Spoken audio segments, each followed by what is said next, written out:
So hello friends, welcome to another video of stock market. आज हम discuss करने वाले आईटीसी लिमिटेड के बारे में। जी हाँ, इस वीडियो में हम आईटीसी के बारे में कुछ डिटेल्स चीजें डिस्कस करेंगे, तो वीडियो को एंड तक जरूर देखिएगा। 1910 में एस्टैब्लिश हुई आईटीसी लिमिटेड के पास अभी बहुत सारे बिजनेस है। एक पर्टिकुलर टाइम आईटीसी का मतलब था फास्ट मूविंग कंज्यूमर गुड, लेकिन आज के टाइम पे इस बिजनेस के सिवा आईटीसी के पास foods, personal cares, branded apparels, cigarette and cigars, education and stationery products, incense sticks and safety matches जैसे प्रोडक्ट शामिल है। कंपनी को Imperial Tobacco Company of India Limited के नाम से 24 अगस्त 1910 में एस्टेब्लिश किया गया था। देन 1970 में कंपनी का नाम बदल के इंडिया टोबैको कंपनी लिमिटेड रखा गया। देन 1974 में इसका नाम आईटीसी लिमिटेड रखा गया। फाइनली 18 सितंबर 2001 से आईटीसी लिमिटेड से सारे डॉट्स को हटाया गया और इसका नाम हो गया आईटीसी लिमिटेड। 2,52,762 करोड़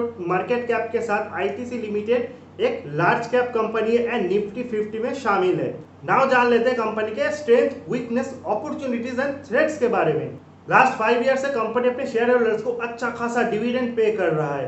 कंपनी के ऊपर जो डेप्थ है वो बहुत ही कम है। पिछले 2 साल से कंपनी का एनुअल नेट प्रॉफिट जो है वो भी इंक्रीज हो रहा है। कंपनी का नेट कैश फ्लो भी लास्ट 2 साल से इंक्रीज हो रहा है, यानी कंपनी अपने ऑपरेटिंग एक्टिविटी से ज्यादा कैश जनरेट कर पाने में कैपेबल है। कंपनी की बुक वैल्यू पर शेयर भी लास्ट 2 साल से इंक्रीज हुई है। आईटीसी के पास उसके नाम के साथ साथ 6 स्ट्रॉन्ग एंड डाइवर्सिफाइड बिजनेस भी शामिल है। इससे कंपनी के रेवेन्यू को भी बहुत ज्यादा बूस्ट मिलता है। अब जान लेते हैं वीकनेसेस के बारे में। लास्ट क्वार्टर में म्यूचुअल फंड ने अपने हिस्सेदारी को घटाया है। किसी भी कंपनी के लिए अगर म्यूचुअल फंड का स्टेक घटता है उसे नेगेटिव फैक्टर हम मान सकते हैं। अगर हम लास्ट 2 क्वार्टर का बात करें सो मार्च 2021 एंड दिसंबर 2020 क्वार्टर में, दिसंबर में 9.35% का स्टेक था, वो मार्च 2021 में 9.14% हो गया।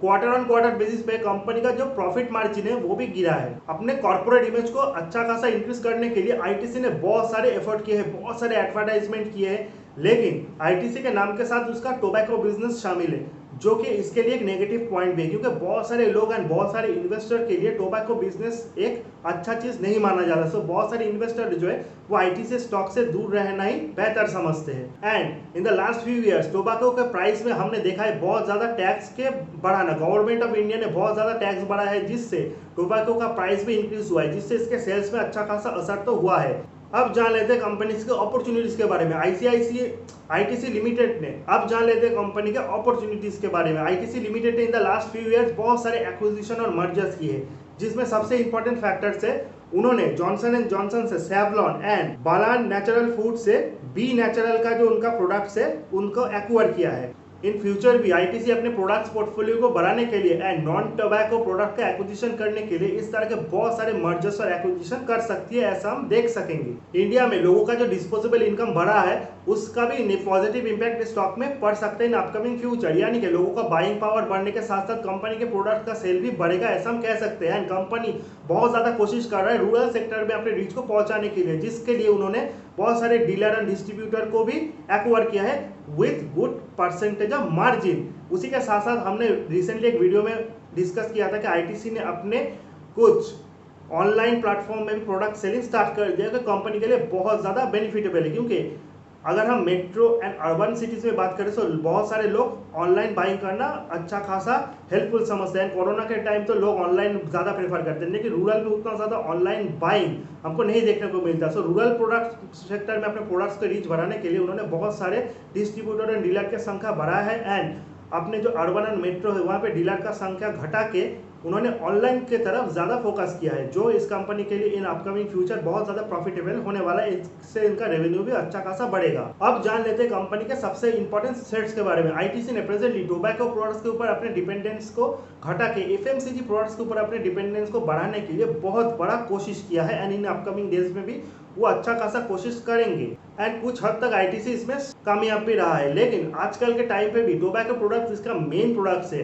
टोबैको बिजनेस से इनका 60% से भी ज्यादा रेवेन्यू जनरेट होता है इनका टोटल बिजनेस का, जिसमें होटल के साथ साथ एफएमसीजी भी शामिल है। सो टोबैको बिजनेस जो है वो आईटीसी का मेन बिजनेस है एंड इंडिया में नंबर 1 टोबैको ब्रांड अगर कोई है वो आईटीसी ही है। सो इन फ्यूचर अगर गवर्नमेंट ऑफ इंडिया कोई भी नया रूल्स लाता है, कोई भी प्राइस इंक्रीज करता है on taxes on tobacco products, वो आईटीसी के रेवेन्यू के लिए थोड़ा बहुत नेगेटिव तो साबित होगा ही। इसी के साथ साथ अगर एफएमसीजी बिजनेस की बात करें so international players like Procter and Gamble, Hindustan Unilever से आईटीसी को बहुत तगड़ा कंपटीशन फेस करना पड़ता है। उसी के साथ साथ domestic players like Dabur and Patanjali भी इनका बहुत बड़ा कंपटीशन है, जिसके साथ भी इन अपकमिंग डेज में भी आईटीसी को तगड़ा कंपटीशन मिलेगा ही मिलेगा। प्रेजेंट डेज में कोविड के कारण एंड लोगों के बीच हेल्थ कॉन्शियसनेस फैक्टर बहुत ज्यादा इंक्रीज हुआ है, जिस कारण टोबैको प्रोडक्ट्स का सेल हमने बहुत कम होते हुए देखा है। इसी के साथ साथ बहुत सारे कंपनीज, बहुत सारे एनजीओ है वो नॉन टोबैको के ऊपर बहुत सारे कैंपेनिंग भी कर रहे हैं, जो भी इस पर्टिकुलर बिजनेस को इफेक्ट करेगा इन अपकमिंग फ्यूचर, हम ऐसा कह सकते हैं। अब जान लेते हैं आईटीसी के फाइनेंशियल फैक्टर्स के बारे में।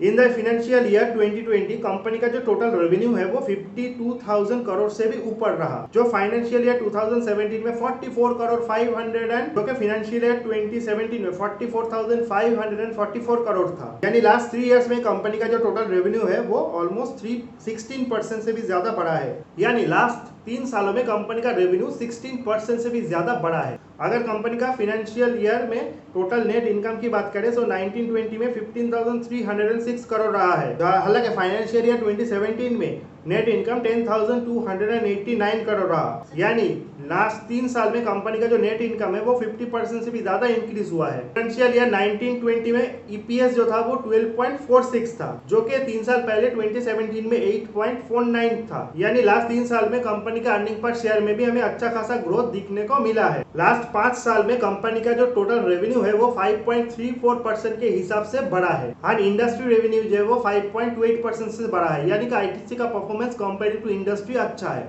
अगर कंपनी के मैनेजमेंट की बात करें तो मिस्टर संजीव पुरी जो अगर आईटीसी के मैनेजमेंट की बात करें तो मिस्टर संजीव पुरी जो कंपनी के चेयरमैन एंड मैनेजिंग डायरेक्टर भी है, उनको आईटीसी के बोर्ड ने 6 दिसंबर 2015 में एक्ट किया था as a whole time director since 2017। 5 फरवरी उन्होंने चीफ एग्जीक्यूटिव ऑफिसर के हिसाब से अपने कार्यभार को संभाला। इसी के साथ साथ मैनेजमेंट में सुप्रतिम दत्ता, हेमंत मलिक एंड अनिल राजपूत जैसे काबिल लोग भी शामिल है। अब जान लेते हैं आईटीसी के शेयर होल्डर पैटर्न्स के बारे में। तो शेयर होल्डर्स में डोमेस्टिक इंस्टीट्यूट के पास 29%, फॉरेन इंस्टीट्यूट के पास 13% एंड म्यूचुअल फंड के पास 9% का स्टेक है। In the last 1 year ITC के शेयर ने 14.20% का रिटर्न दिया है, जहां पे इसका हाई 239 रहा एंड लोएस्ट 157 रहा। लास्ट ईयर 19% का रिटर्न दिया है वीएसटी इंडस्ट्रीज एंड 54% का रिटर्न दिया है गोल्डन टोबैको लिमिटेड ने। तो ये था आईटीसी के बारे में एक डिटेल्स एनालिसिस। अगर आपको इस पर्टिकुलर स्टॉक में इन्वेस्ट करना है तो अपने सेबी रजिस्टर्ड इन्वेस्टमेंट एडवाइजर का सलाह लेके आप जरूर इन्वेस्ट कर सकते हो। अगर वीडियो अच्छा लगे चैनल को लाइक, सब्सक्राइब और शेयर करना मत भूलेगा। See you in the next video guys, till then good bye.